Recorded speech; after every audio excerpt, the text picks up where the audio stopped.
ورقہ بن نوفل رضی اللہ عنہ کے متعلق دریافت فرمایا ہے، یہ تو پچھلے جمعے کو بات ہو چکی۔ ورقہ بن نوفل کا حضور اقدس صلی اللہ علیہ وسلم کی تصدیق کرنا وہی ایمان۔ سیدنا موسیٰ علیہ السلام پہلے تشریف لائے ہیں یا داؤد علیہ السلام؟ حضرت موسیٰ علیہ السلام کا آنا پہلے ہوا ہے، داؤد علیہ السلام بعد میں آئے ہیں، کیونکہ پھر سلیمان ان کے بیٹے آئے، پھر وہ موسیٰ علیہ السلام کا فرعون کے ساتھ جو گفتگو ہوئی ہے وہ قرآن نے نقل کی ہے، اور اس نے کہا کہ یوسف اس سے پہلے آ چکے تھے۔ ابراہیم علیہ السلام، پھر ان کے بیٹے یعقوب اور پوتے ان کے یعقوب اور بیٹے ان کے اسماعیل اور اسحاق، پھر ان کے پوتے یعقوب، پھر سیدنا یوسف علیہ السلام، اور پھر موسیٰ علیہ السلام آئے۔ داؤد علیہ السلام کنفیوز ہو گیا، سوچوں گا۔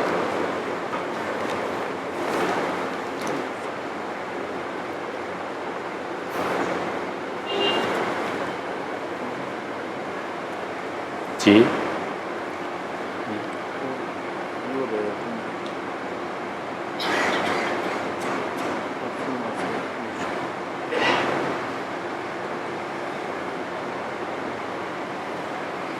القد سمع وهو شهید۔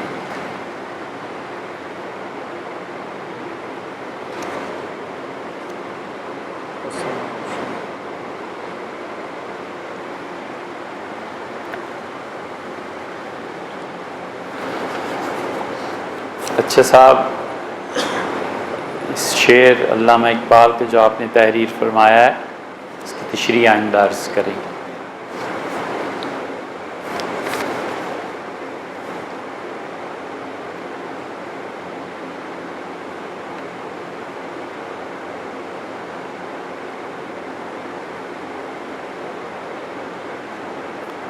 شمس تبریزی اور ابن منصور کا قتل شرعاً کیسا تھا؟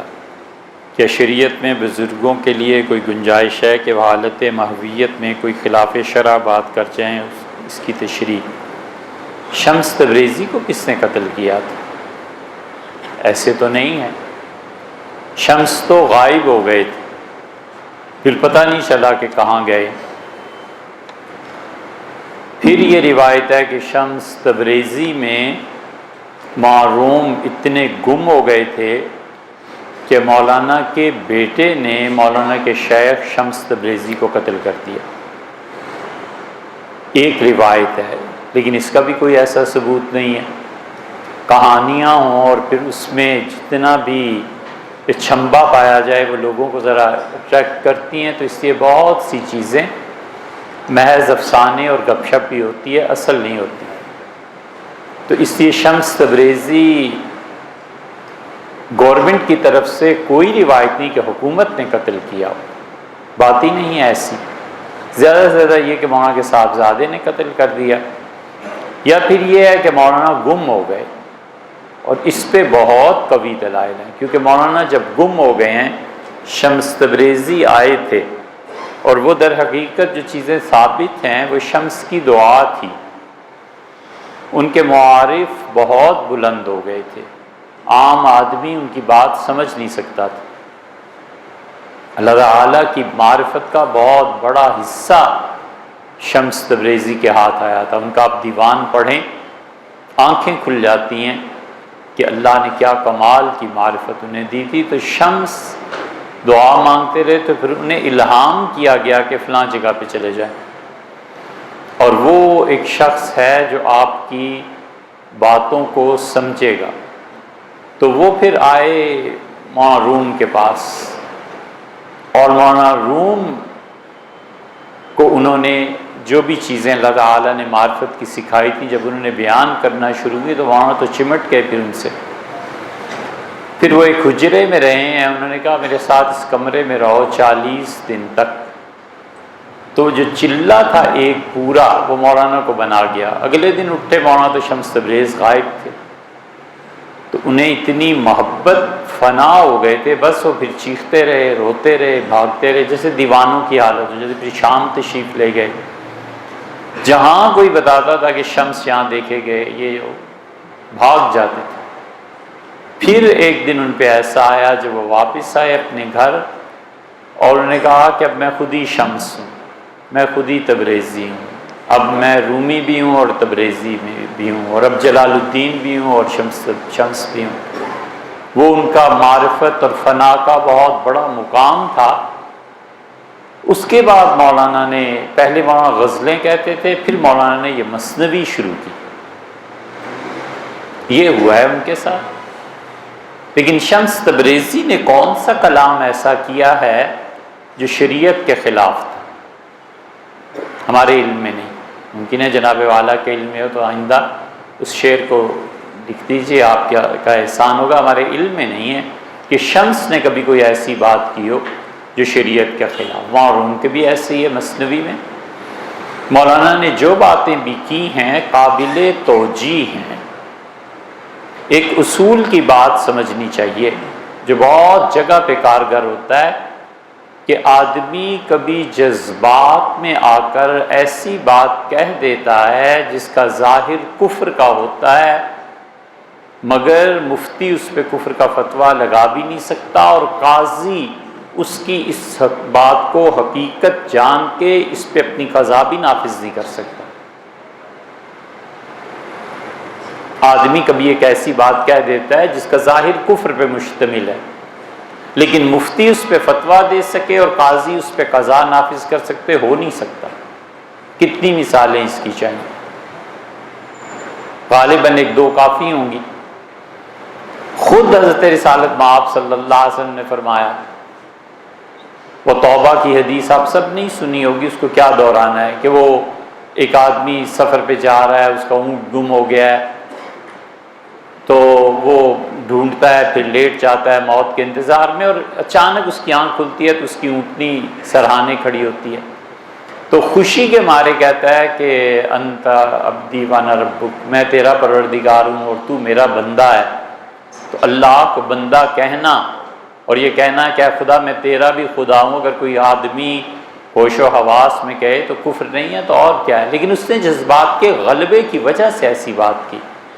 حضور صلی اللہ علیہ وسلم خود اس بات کے راوی ہیں کہ ایسے ایک مثال دی کہ ایسے ہوتا ہے. اب مفتی کیا فتویٰ دے اس پہ، اور قاضی کیا اپنی قضا نافذ کرے؟ کچھ بھی نہیں. سیدنا حمزہ رضی اللہ عنہ مخمور تھے، شراب کے متعلق کوئی حکم ہی نازل نہیں ہوا تھا، سب پیتے تھے. حمزہ رضی اللہ عنہ اس دن بہت شراب پی لی تھی، اور انہیں خواہش ہوئی، یا ان کے دوستوں نے ان سے کہا کہ اس کے ساتھ کباب چاہیے اونٹنی کے جگر کے. جانتے تھے حمزہ کتنے جری اور بہادر آدمی ہیں. حمزہ رضی اللہ عنہ گئے اور انہوں نے اپنے بھتیجے سیدنا علی رضی اللہ عنہ کی اونٹنیوں کو پکڑا اور ایک ہاتھ اس کی گردن پہ رکھا، ایسے اس کا سر اوپر اٹھایا، اور دوسرے سے خنجر مار کے زندہ اونٹنی کا جگر نکالا.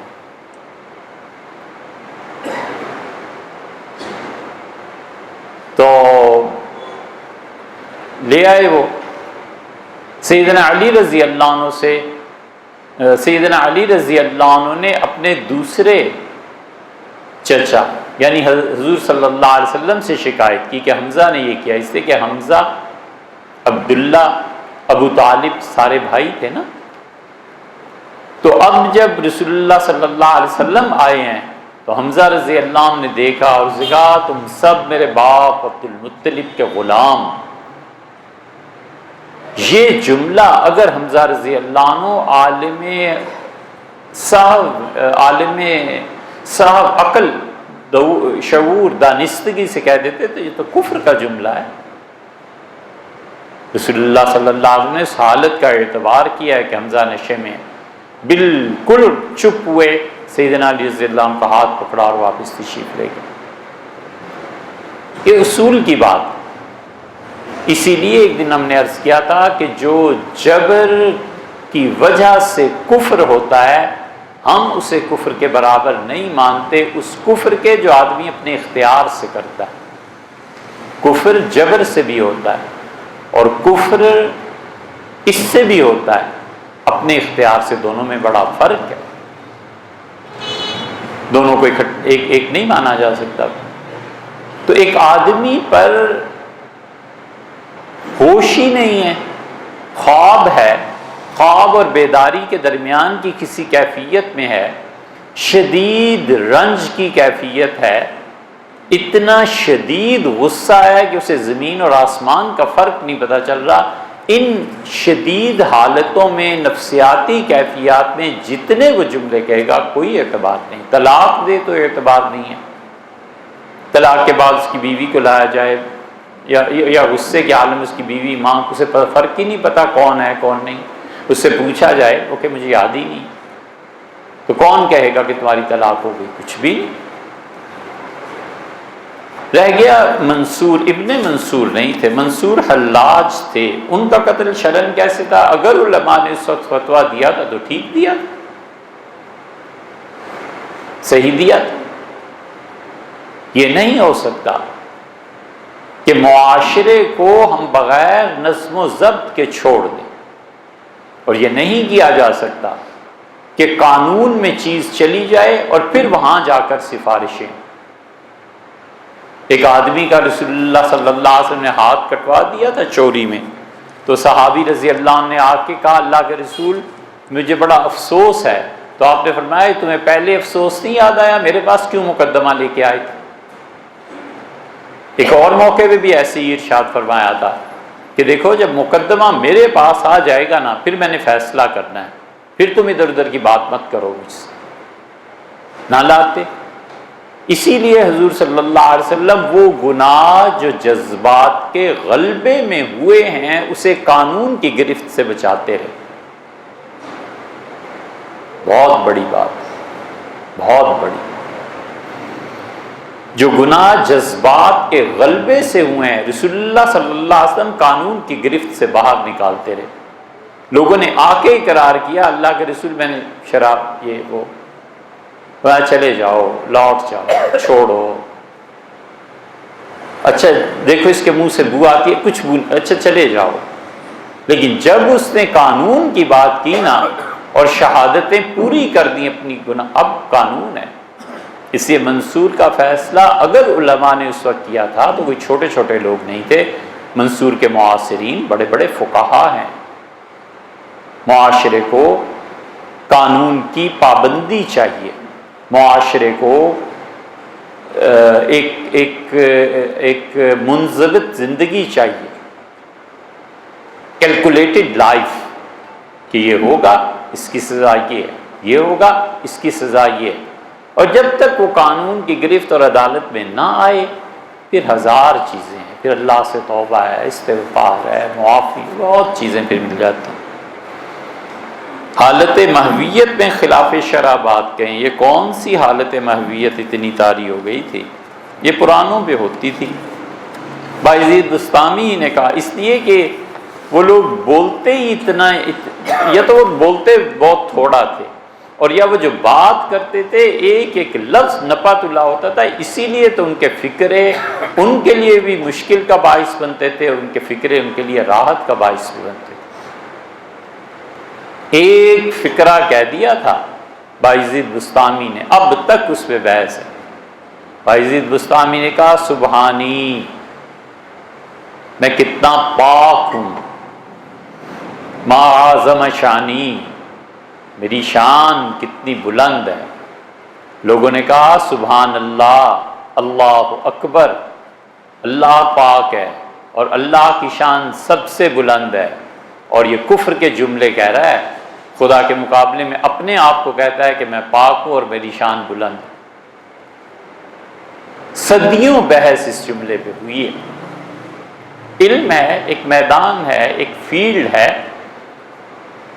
بنیادی غلطی جہاں سے شروع ہوتی ہے نا وہ یہ ہے کہ کسی کے فیلڈ میں دخل دینا اور اس پہ اپنی آراء کا اظہار کرنا۔ کمپیوٹر میرا فیلڈ نہیں ہے، مجھے کیا ضرورت پڑی ہے خام خواہ کسی کو کہوں کہ یہ ماڈل اچھا ہے یا یہ اچھا ہے۔ ہمیں یہ بھی نہیں پتا کہ نوٹ 8 اور نوٹ 9 میں کیا فرق ہے، اور ہم کسی کو کہیں نوٹ 9 لو گیا لانچ ہو گیا، یار ہمیں کیا ضرورت ہے اس میں بات کرنے کی؟ محبت تحفہ ایک الگ چیز ہے، وگرنہ جو اس کی چیزیں ہیں اس میں کیا ہے کیا پتہ ہے۔ جب بھی کوئی آدمی اپنے فیلڈ کو چھوڑ کے دوسرے میں دخل دیتا ہے نا تو وہ رسوا ہو، اہل نظر کی نظر میں رسوا ہو۔ وہ جان جاتے ہیں کہ اس کو پتہ ایک نہیں اور باتیں کس کی کر رہا ہے۔ قصہ شاید سنایا تھا پہلے بھی،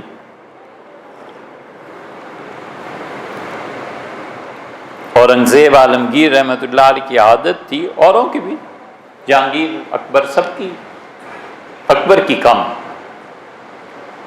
وہ جہاں بھی جس شہر میں پڑا ہوتا تھا وہ کہتے تھے یہاں کے کوئی دانش مند بزرگ اہل اللہ مسلمان کافر کسی سے ملا ہو، تو رات کو کاموں سے فارغ ہو کے ان کی مجلس میں بیٹھتے تھے۔ جہانگیر تو اتنا اس کا شائق تھا کہ ایک وہ لکھتا ہے خود ہی کہ ایک مرتبہ میں رات کو رکا تو مجھے پتا چلا کہ ایک براہمن ہے اور وہ اتنے دن بعد آتا ہے اور پتہ نہیں کہاں رہتا ہے، اس تک پہنچنے کا یہ ایک سرنگ ہے چھوٹی سی، اور وہ براہمن نے اپنے آپ کو اتنا دبلا کر رکھا ہے کہ اس سے کرال کر کے آتا ہے کوہنیوں کے بل۔ جہانگیر کہتا ہے میں پھر گیا کوہنیوں کے بل جا کے کراس کیا، پھر ان کی صحبت میں جا کے بیٹھا۔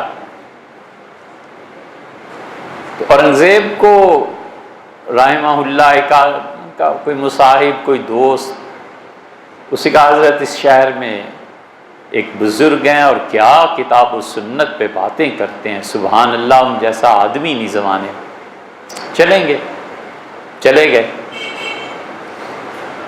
اورنگزیب بیٹھتے ہی پہچان گئے کہ کتنے پانی میں ہے۔ اس سے پہلے تو اورنگزیب پہ کفر کا فتویٰ لگایا، پھر سارے نظام کو ظالمانہ نظام قرار دیا، خوب جب روب جھاڑ چکا تو اس نے کہا میں تمہیں جانتا ہوں، بابر تمہارا بیٹا ہے، اور ہمایوں بادشاہ کا زمانہ بھی میں نے دیکھا ہے، اور ہمایوں آپ کے والد تھے نا، اور ہمایوں جب شاہ جہان اپنے باپ کے سامنے جھکتا تھا تو کیا کہنے۔ تو اورنگزیب چپ کر کے سنتے رہے، پھر انہوں نے کچھ پیسے ایسے دیے، نظر پیش کی اور چلے آئے۔ تو وہ جو دیوانہ لے گیا تھا ان کو، اس نے کہا حضرت آپ نے دیکھا کتاب و سنت میں کتنی مہارت ہے؟ تو انہوں نے کہا چھ فرمائے، کیا کہتے ہیں؟ کتاب و سنت ان ہم مدخلے در تاریخ دارد، کتاب و سنت تو ایک رہی نہیں تو تاریخ میں بھی کمال حاصل ہے، دیکھا ہمارے آباء و اجداد کو کیسے بیان کی۔ تو مطلب یہ کہ دو لفظ تو آتے نہیں، میں کمپیوٹر کیا رائے دینی ہے یار، یہ بنیادی غلطی ہوتی۔ اسی یہ جو جتنے بھی مشائخ کے آپ کہتے ہیں نا کہ انہوں نے ایسے جملے کہے اور یہ چیز کی اور یہ چیز کی، وہ ہوتی ہے ایک کیفیت، ایک حالت طاری ہوتی ہے، اس میں نہیں چھیڑنا چاہیے۔ اس میں دو کام، پہلے ایک ہی کام ہوتا تھا، جو آدمی ایسی باتیں کرتا تھا نا اسے اپنے مشائخ کے پاس لے جاتے تھے کہ حضرت اس کی بات سنیے، یہ آدمی کوئی چیز بیان کرتا ہے آپ کیا کہتے ہیں۔ اب بھی ایسے ہوتا ہے، ایک آدمی کے ساتھ ایسی کوئی چیز پیش آ گئی تھی تو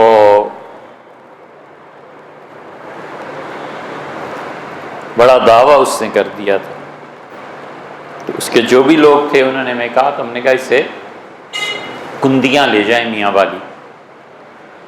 تو وہاں حضرت خان محمد صاحب رحمۃ اللہ علیہ زندہ تھے، اللہ ہی جانتا ہے، لیکن حضرت کے دور میں نقشبندی سلسلے میں اتنا بڑا آدمی شاید زمین پہ کوئی نہیں تھا، خدا کی زمین پہ اس سلسلے میں اتنا بڑا آدمی کوئی نہیں۔ حضرت بہت خاموش رہتے تھے رحمہ اللہ، بالکل خاموشی سے پورے تحمل سے اس کی بات سنی اور اشارہ فرمایا کسی کو کہ آگ لے آؤ کڑاہی میں،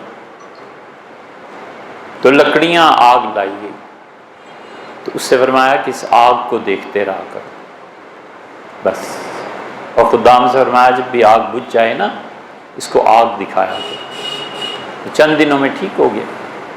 اب یہ ایک علاج ہے، وہ جانتے ہوں گے کہ کس مقام کا ہے، کیا کہہ رہا ہے، اس پہ کیا کیفیت تاری۔ اور اب ہمارے زمانے میں ماشاءاللہ ماہرین نفسیات ہیں، جب ایسے جملے آنے لگیں تو کسی ماہر نفسیات، کسی ڈاکٹر کو دکھانا چاہیے اور بہت مرتبہ مسئلہ ان سے حل ہو جاتا ہے۔ لیکن شریعت ایسی چیز ہے جس کا قانون جو ہے نا اسے کسی کے کہنے پہ بھی نہیں چھوڑا جا سکتا۔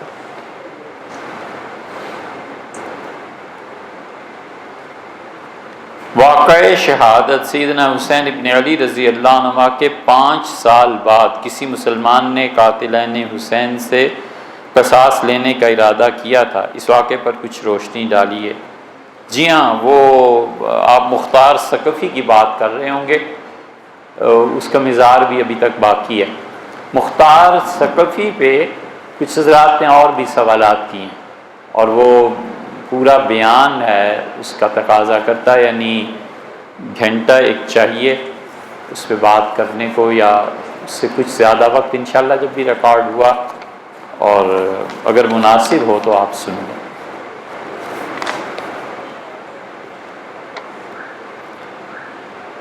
دریافت فرمایا کہ امریکہ میں ایک عورت کا شوہر سے شدید جھگڑا ہوا اور وہ عورت گھر چھوڑ کر کسی اور ریاست میں چلی گئی۔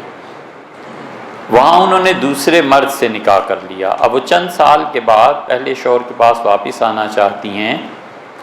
ان تمام سالوں میں دونوں شوہروں نے اسے طلاق بھی نہیں دی، تو کیا وہ پھر سے اپنے شوہر کے گھر آ سکتی ہے؟ کیا اسے دوبارہ نکاح کی ضرورت ہوگی اور اس کی عدت کتنی ہوگی؟ اس کا جواب غور سے سن لیں، ایسے نہ ہو کہ کوئی غلط فہمی ہو جائے۔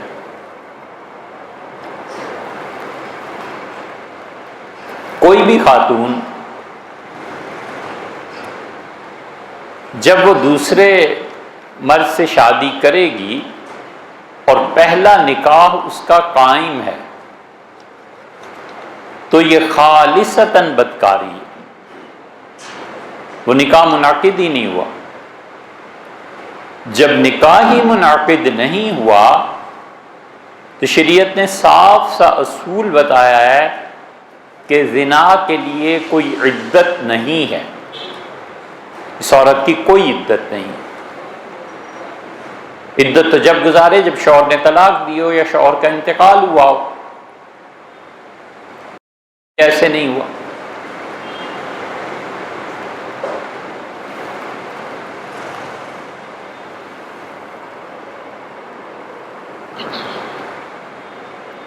حتیٰ کہ کوئی خاتون زنا سے امید سے ہو گئی، اس کا نکاح کسی مرد سے جائز ہے، مثلا 2 مہینے 3 مہینے 4-5 مہینے اس واقعے کو گزر گئے اور بچے کی پیدائش متوقع ہے اور کوئی کسی وجہ سے بھی اس کا نکاح کرنا چاہے، کوئی مرد و عورت، اس کے گھر والے کوئی بھی، تو اس حالت میں بھی اس کا نکاح ہو جائے گا۔ اس پر فقہا کہتے ہیں کہ دوسرا شوہر تو نہیں کہنا چاہیے، اول تو بیکار ہوگی نا بات والی، یعوذ باللہ وہ تو بدکاری ہو گئی۔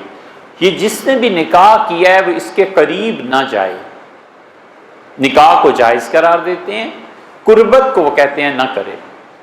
اس لیے کہ حضور اقدس صلی اللہ علیہ وسلم نے ایک ایسی چیز کے متعلق اشارے اور کنایے میں فرمایا تھا کہ تم میں سے کوئی آدمی بھی اپنا پانی دوسرے کی کھیتی میں نہ ڈالے۔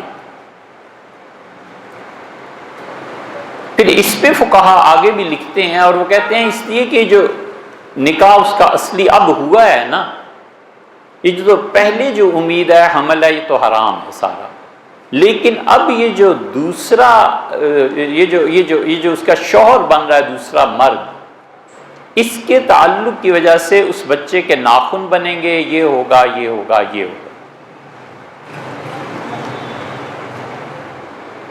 اب جو ہماری سائنس ہے اور ہماری جو طب ہے اس نے پوری طرح یہ ثابت کر دیا ہے کہ ایک مرتبہ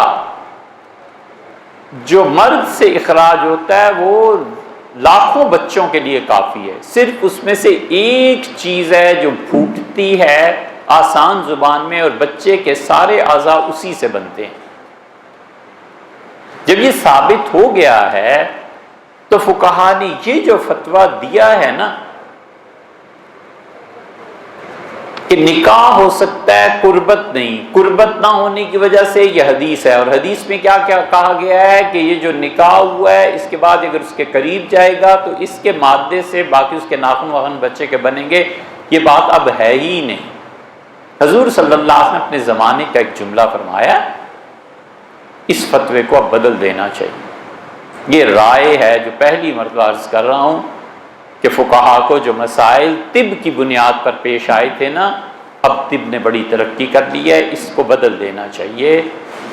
اجازت ہونی چاہیے کہ اگر ناجائز بچے سے وہ امید سے ہے اس کا نکاح اس کی پہلے بھی اجازت ہے. یہ جس نے نکاح کیا اس کو قربت کی بھی اجازت ہونی چاہیے، اس لیے کہ اس کا قریب جانا نہ جانا دونوں برابر ہے.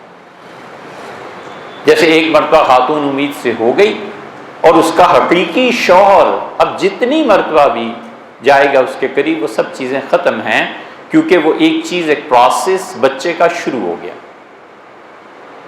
یہ تو بات آ گئی بیچ میں. یہ خاتون جب دوسری جگہ چلی گئیں اور انہوں نے کوئی نکاح نہیں کیا تو دوسرے شوہر کے ساتھ جو بھی ان کا تعلق تھا ولیعذ باللہ وہ بدکاری اور اس کے لیے کوئی عدت نہیں. اس مقدمے کی دوسری صورت یہ بنتی ہے، اب آ جائیں اس مرد پہ جس سے اس نے جا کر نکاح کیا ہے. اسے علم تھا کہ یہ بھاگ کے آئی ہے. اگر اسے علم تھا اور پھر بھی اس نے نکاح کر لیا ہے تو یہ بڑی شدید بات ہے. یہ بات کفر تک بھی پہنچ سکتی ہے. اگر اس کے دل میں نکاح اور طلاق ان چیزوں کی کوئی عزت حرمت باقی نہیں ہے نا تو یہ سب تماشا ہی ہے. اور ایک تیسری صورت آخری ہے کہ اسے علم ہی نہیں تھا، اسے پتہ ہی نہیں تھا اور اس نے اپنی طرف سے اس خاتون سے پہلا نکاح کیا. ہاں حالانکہ خاتون کو پتہ تھا یہ میرا دوسرا شوہر ہے اور میں اسے دھوکہ دے رہی ہوں. اب یہ جو اس نے نکاح کیا تھا نا اپنی معصومیت لا علمی کی وجہ سے، جوں ہی اسے پتہ چلے گا فوری طور پر یہ اس عورت کو چھوڑ دے. اور اس عورت کو چاہیے کہ 3 ایام کا 3 مہینے انتظار کرے اور 3 مرتبہ جب ایام گزر جائیں تو وہ پہلے شوہر کا نکاح باقی ہے وہاں چلی جائے اور پہلے شوہر کے ساتھ زندگی گزارے. اور اگر فرض کر لیجئے اس دوسرے شوہر سے اس کے بچے ہو گئے ہیں تو بچے پہلے کے کھاتے میں جائیں گے، دوسرے کا کچھ نہیں. ان بچوں کی پرورش وہ کرے گا، اس کا نسب بھی اسی میں لکھا جائے گا. رسول اللہ صلی اللہ علیہ وسلم نے فرمایا تھا بچہ وہ ہے جو نکاح میں پیدا ہوتا ہے اور اس کے علاوہ جو ہے اس کے لیے پتھر ہے.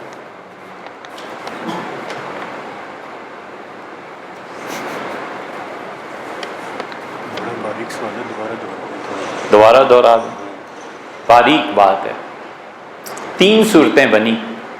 ایک صورت تو یہ کہ مرد کو معلوم تھا کہ کسی کی بیوی ہے اور بھاگ کے میرے پاس آئی ہے، نکاح ہی نہیں ہوا دوسرا، وہ تو نکاح پہلے ہی میں ابھی قائم ہے نا، تو اس نے بدکاری کی ولیعذ باللہ.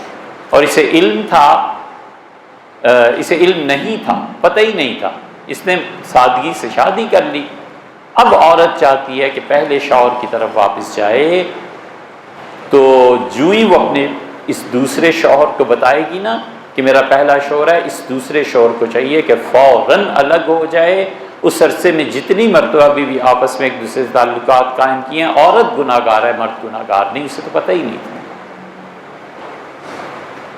فوراً الگ ہو جائے، وہ مرد اسے چھوڑ دے، یہ اس کے لیے بالکل حرام ہو گئی. اور یہ عورت پہلے شوہر کے پاس واپس جانے کے لیے کہ اگرچہ دوسرا نکاح حقیقت میں نہیں ہوا لیکن حکم نکاح کا ہی لگے گا، شوہر کی طرف سے آپ دیکھیں تو حکم نکاح کا ہی لگے گا، یہ عدت گزارے گی اور اس کی عدت 3 قروء 3 مرتبہ ایام ہیں، یہ 3 مرتبہ ایام کے عمل سے گزرے 3 مہینے کے بعد یا پھر گزرے 10 سال کے بعد، یہ ان کا اپنا مسئلہ ہے۔ یہاں پہنچ کے ایک نئی بحث شروع ہوتی ہے کہ ہمارے زمانے میں فتویٰ کیا ہوگا، وہ ایک الگ بحث ہے، لیکن 3 مرتبہ اس حالت سے گزرنے کے بعد وہ پہلے شوہر کے لیے جائز ہے، دوسرے نکاح کی بھی ضرورت نہیں کیونکہ وہ تو نکاح سے نکلی۔ ٹھیک ہے، یہ سوال دیکھو، یہ جس نے لکھا ہے اس لڑکے کو کیا کہیں۔ میں نے نظر مانی تھی کہ اگر میں اپنے اس امتحان میں پاس ہو گیا تو اپنے دوستوں کے ساتھ فلم دیکھنے جاؤں گا۔ اب کچھ لوگ مجھے اپنی قسم پوری کرنے سے منع کر رہے ہیں، شریعت کا کیا حکم ہے؟ بس ایسے ہی سوال آیا کریں گے، آپ کو کرنا چاہیے تبدیلی آ گئی۔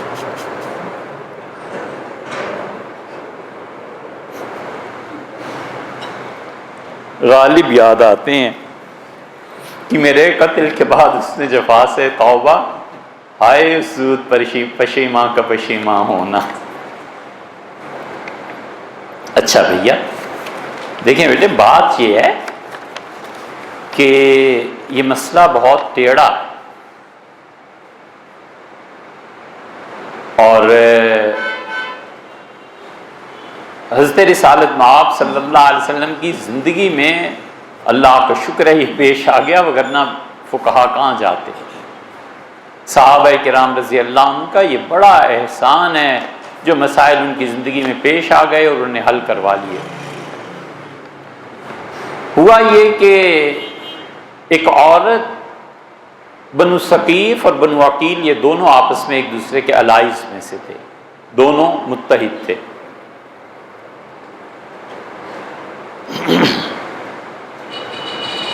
وقت زیادہ ہو رہا ہے۔ مسلم کی روایت میں آیا ہے، لمبی حدیث ہے، اس کا ایک حصہ بس۔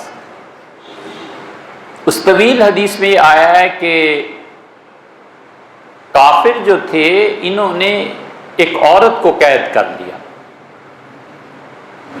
وہ عورت بہت مضبوط تھی، اعصاب کی بھی اچھی تھی، وہ نہیں گھبرائی۔ رات جب یہ سارے سوئے ہیں ثقیف والے، تو اس نے اپنے آپ کو رسیوں سے آزاد کر لیا، اور وہ بالکل خاموشی سے بنو ثقیف کے گھروں کے باہر، دیہات کی طرح اونٹ ان کے بہت بندھے ہوئے ہوتے تھے، وہ اونٹنیوں پہ گئی، اور وہ عورت جس اونٹنی پہ سوار تھی وہ رسول اللہ صلی اللہ علیہ وسلم کی اپنی ذاتی اونٹنی تھی۔ یہ بنو ثقیف اسے بھی لے گئے تھے۔ وہ عورت جس اونٹ یا اونٹنی کے پاس گئی، وہ آگے سے بڑبڑانے لگا، بولنے لگا تو ہٹ گئی۔ حضور اقدس صلی اللہ علیہ وسلم کی اس اونٹنی کے پاس جب آئی ہے تو یہ نہیں بولی، اس سے کیا کیا، اسے کھولا اور اسے اشارہ کیا، منہ سے کچھ کہا جو اونٹوں کے لیے کہتے ہیں، اور اونٹنی چل پڑی۔ جب وہ چلی ہے تو بنو ثقیف میں کسی کی نظر پڑی، اس سے کہا اوہ یہ عورت بھاگ رہی ہے۔ بڑے اونٹ گھوڑے دوڑائے مگر وہ عورت نکل گئی۔ صحابہ کرام رضی اللہ عنہ سے جا کر ملی اور اس نے کہا کہ میں نے اللہ سے یہ نظر مانی تھی کہ اللہ تعالیٰ مجھے اگر آزادی دے اور کوئی اونٹنی مل جائے یا اونٹ، تو اس سے اللہ کے راستے میں خدا کے قرب کے لیے ذبح کر دوں گی۔ یہ مسئلہ رسول اللہ صلی اللہ علیہ وسلم بیدار ہوئے، مسجد میں تشریف لائے تو رکھا گیا، تو نبی کریم صلی اللہ علیہ وسلم نے فرمایا کہ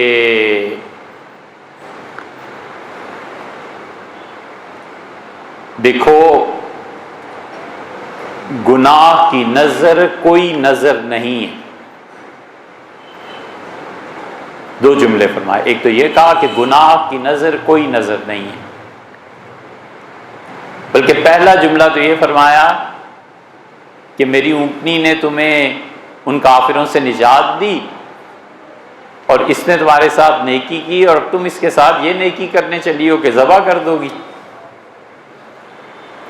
تنبیہ فرمائی کہ جو نیکی کرے نا اس کا احترام، اس کی عزت، کوئی قدر ہونی چاہیے، تم اچھا بدلہ دے رہی ہو۔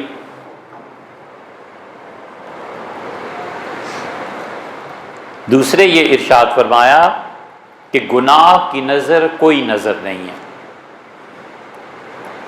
اور جس چیز پہ تمہارا اختیار نہیں ہے تم اس میں نظر مان بھی نہیں سکتے۔ 3 جملے۔ دوسرے جملے کا مطلب یہ ہوا کہ اونٹنی میری ہے اور غیر کی چیز کو تم اپنی نظر کے لیے ذبح کر رہی ہو، یہ غیر کی چیز کو ختم کرنا یہ گناہ کی بات ہے۔ ایک حدیث تو یہ آئی ہے، حنفی فقہا یہ کہتے ہیں کہ گناہ کی نظر کوئی نظر نہیں ہے، یعنی اسے ماننا ضروری نہیں ہے۔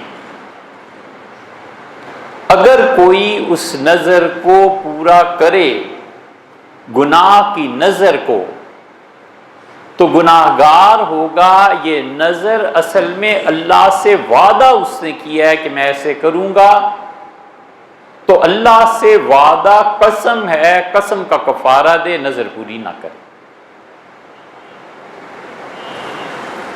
امام ابو حنیفہ رحمۃ اللہ علیہ گئے شعبی کے پاس، اور شعبی بہت بڑے لوگوں میں سے تھے، بہت بڑا علم اللہ نے دیا تھا۔ عامر الشعبی رحمۃ اللہ علیہ، صحابہ رضی اللہ عنہ رش کرتے، عبداللہ ابن عمر رضی اللہ عنہ تھے غالباً، انہوں نے دیکھ لیا، انہوں نے کہا اگر تم رسول اللہ صلی اللہ علیہ وسلم کے زمانے میں ہوتے تو تمہیں دیکھ کے وہ بہت خوش ہوتے۔ امام ابو حنیفہ رحمۃ اللہ علیہ نے جا کے ان سے یہ مسئلہ دریافت کیا کہ کوئی گناہ کی نظر مان لے تو کیا کرے؟ انہوں نے کہا گناہ کی نظر کوئی پوری نہیں کرنی۔ یہ مسلک ہے شافعی حنبلی فقہا کا، یہ سارے لوگوں کا مسلک یہی ہے۔ تو آپ کا سیدھا سا جواب تو یہ ہے کہ آپ نے فلم دکھانے کی، دیکھنے کی نظر مان لی، ختم ہو گئی بات۔ لوگ یہی کہیں گے، یہ ہے دلیل اس کی کہ حدیث پڑھ لیتے ہیں اور انہیں پتہ نہیں ہوتا کہ اصل بات پیچھے کیا ہے۔ جب شعبی نے یہ کہا کہ گناہ کی نظر اگر کوئی مان لے تو اس کو پورا نہیں کرے گا، تو امام ابو حنیفہ رحمۃ اللہ علیہ نے فرمایا حضرت میں آپ سے یہ پوچھنا چاہتا ہوں کہ گناہ کا اظہار بھی گناہ ہے کہ نہیں؟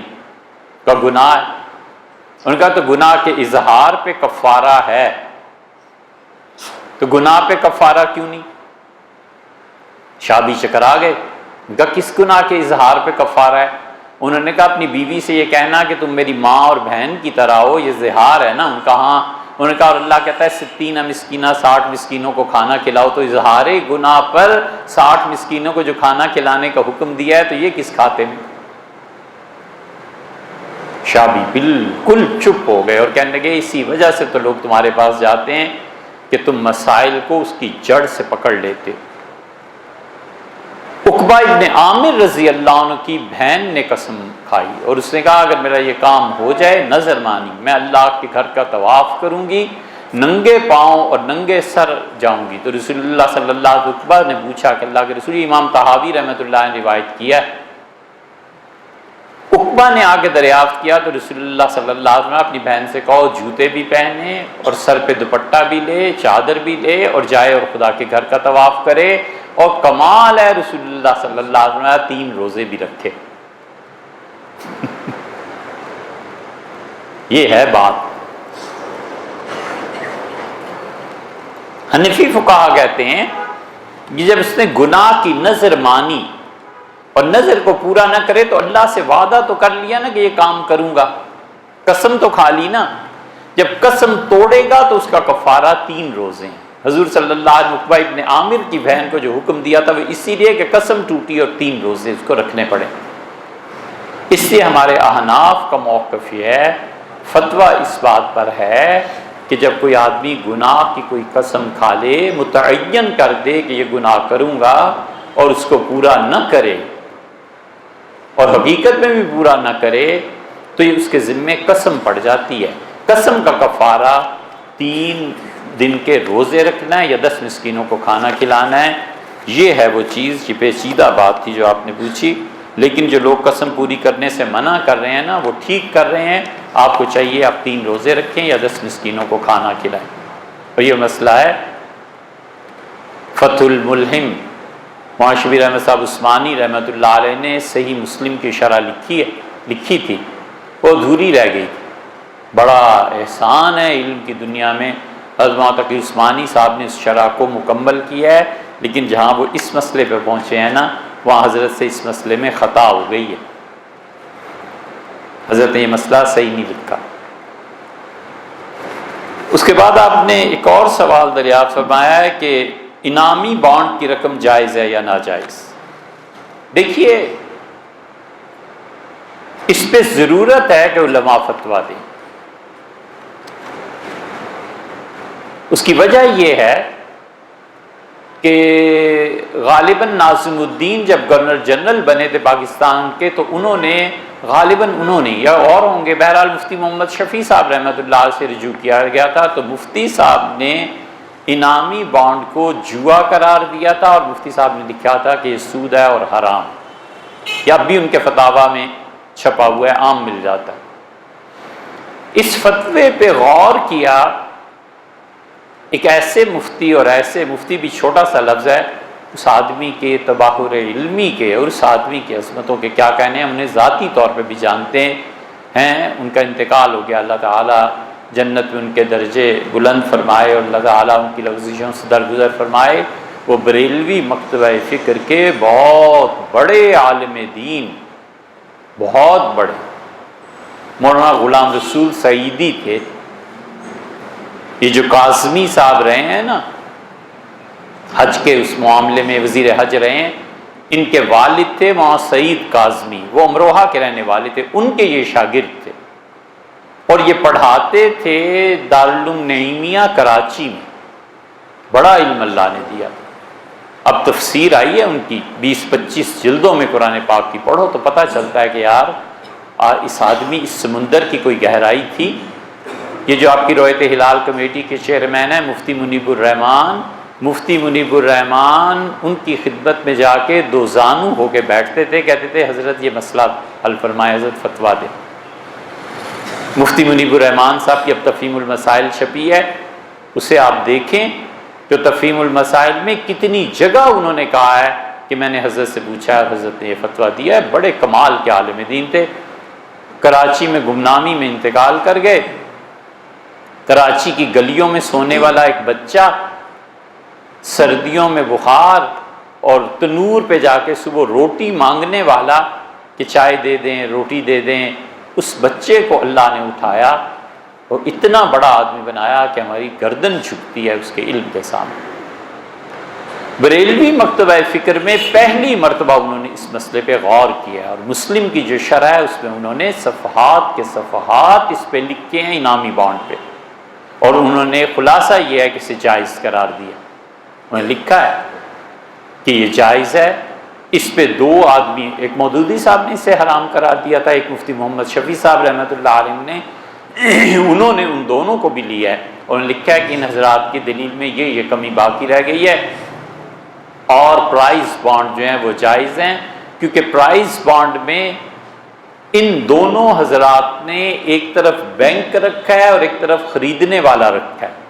وہ کہتے ہیں بینک بیچ میں ہے ہی نہیں تمہارا فریق، یہ تو گورنمنٹ براہ راست تمہیں انعام دے رہی ہے، اور تم گورنمنٹ کو اپنا پیسہ دے رہے ہو کہ گورنمنٹ اس ذریعے سے پیسہ اکٹھا کر کے مختلف سکیمز میں لگائے، تو گورنمنٹ کا انعام کیسے ناجائز ہے؟ یہ تو ناجائز جب ہو جب بینک ایک ذریعہ ہے، گورنمنٹ اس ذریعے سے پبلک سے مال اکٹھا کر رہی ہے، سمجھے آپ؟ وہ بینک کو فریق ہی نہیں مانتے، وہ کہتے ہیں فریق مانیں گے تو سود بنے گے، جب فریق ہی نہیں ہے بینک، گورنمنٹ دے رہی ہے، گورنمنٹ ہی اس پیسے پہ آپ کو انعام دے رہی ہے، تو گورنمنٹ کی مرضی ہے دے نہ دے۔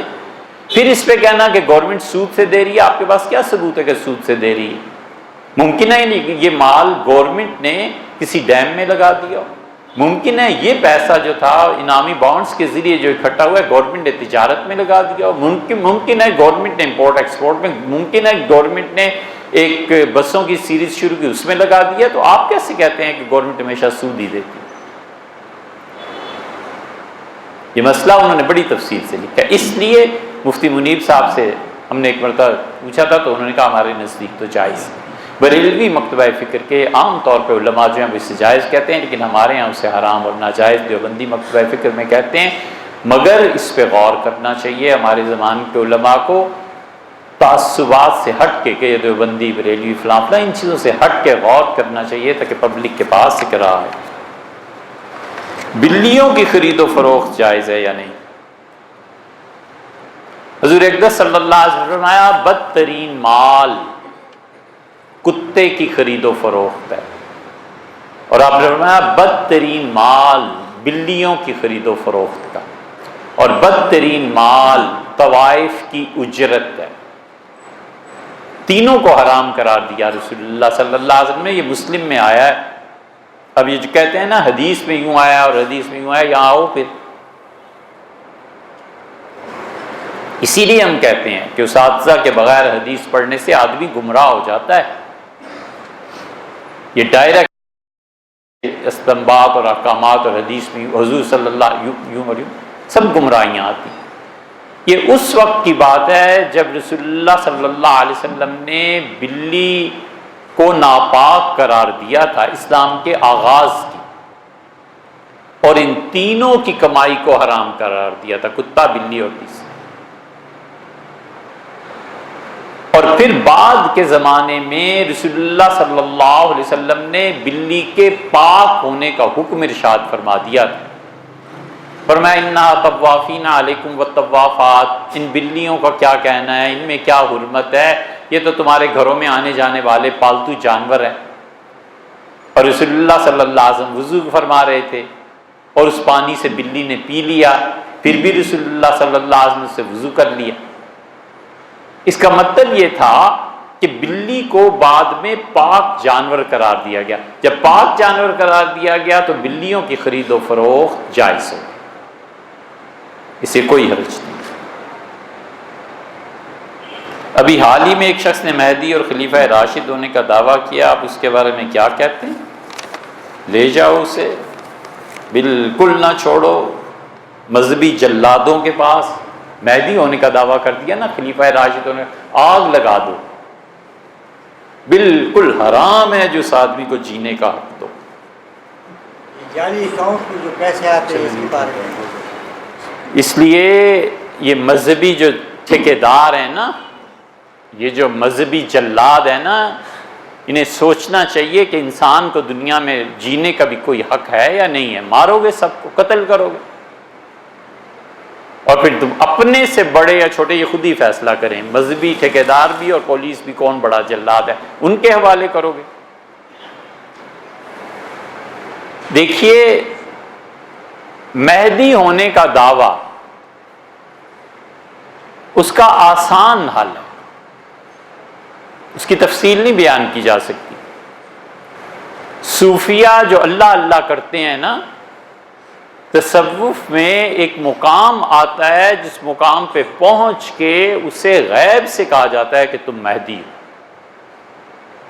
بار بار کہا جاتا ہے تم مہدی ہو۔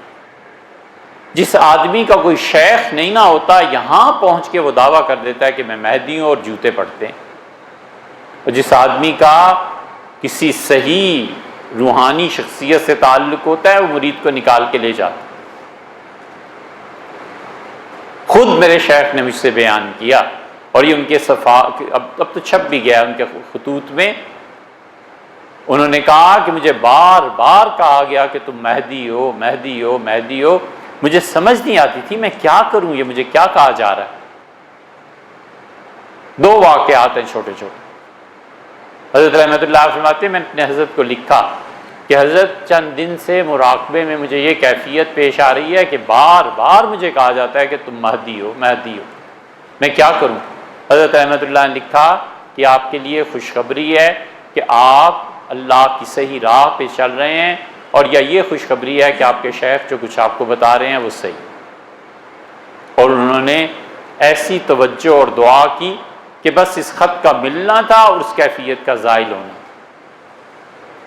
یہ تو خط ملنے کی بات تھی انڈیا سے، رائے پور خانقاہ میں ایک اچھے خاصے بزرگ خانقاہ میں اٹھے ہیں اور گھوم رہے ہیں، کسی سے بات نہیں، کبھی رو رہے ہیں، کبھی کچھ ہو رہا ہے، کبھی کچھ ہو رہا ہے، اور انتظار ہے کہ شاہ عبد الرحیم صاحب رائے پوری رحمۃ اللہ علیہ تشریف لائیں. بڑا مقام تھا حضرت کا. 1920 میں غالباً حضرت کا انتقال ہوا تھا رحمہ اللہ. اور وہ آتے تھے دن چڑھے، اشراق وغیرہ مسجد سے فارغ ہو کے پھر اپنا ذکر اذکار کئی گھنٹے میں لگتے تھے. تو خلفاء کہتے تھے کہ حضرت کے یہ بڑے خلیفہ تھے جن کا حال تھا رونے دھونے اور ہنسنے کا. ہم حیران کہ ہو کیا رہا ہے. اور حضرت رحمۃ اللہ علیہ آئے اور انہوں نے صرف دیکھا اور ان کا نام لے کے فرمایا کہ کیا حال ہے. تو وہ پاؤں انہوں نے پکڑ لیا اور پھوٹ پھوٹ کے روئے. حضرت بھی کھڑے رہے. جب اچھی طرح وہ رو چکے تو بیٹھے اور فرمایا اب ٹھیک ہو. ان کا حضرت اب ٹھیک. کہتے ہیں ہم نے شکر کیا کہ حضرت کی مجلس 11-12 بجے ختم ہوئی کہ ہوا کیا تھا. جو ہی حضرت اندر گئے ہم نے پکڑ لیا. ہم نے کہا خلیفہ صاحب ہو گیا تھا. کہنے لگے کل شام جب مغرب کی نماز پڑھی ہے تو بار بار مجھے کہا جا رہا تھا تم مہدی ہو مہدی ہو. اور رات تو اتنے زور و شور سے فرشتوں نے کہا کہ میں گھبرا گیا کہ مہدی ہونے کا اب دعویٰ کروں. اور اس لیے میں پاگل ہو گیا. کبھی روتا تھا کبھی ہنستا تھا. حضرت رحمۃ اللہ نے ایک مرتبہ جو مجھے دیکھا ہے بس ختم ہو گیا سب. تو میں رویا اپنے حال پہ. حضرت نے اسی لیے پوچھا کہ اب ٹھیک ہو ٹھیک. یہ اللہ کے بندو جس نے دعویٰ کیا ہے نا اس کا آسان سا حل ہے. کوئی بزرگ پتہ ہے ان کے پاس لے جاؤ اس کا حل کر دیں. نہیں پتہ ڈاکٹرز جو نفسیات کے ماہر ہیں ان کے پاس لے جاؤ. نہ اس آدمی کو کچھ کرو. اتنی سی بات ہے. لوگوں کو جینے کا حق دو یار. انسان گمراہ ہو جاتا ہے نا. انسان کبھی بھی صحیح نہیں ہوتا کبھی بھی. اس میں شر کا مادہ اللہ ہی نے رکھا ہے. کہیں نہ کہیں گمراہی آ ہی جاتی ہے. ایسے بچے جو بہک جاتے ہیں خدا کے ذکر میں کبھی غلط طرف کو چل پڑتے ہیں. جینے کا حق تو آپ انہیں دینا نہ کریں.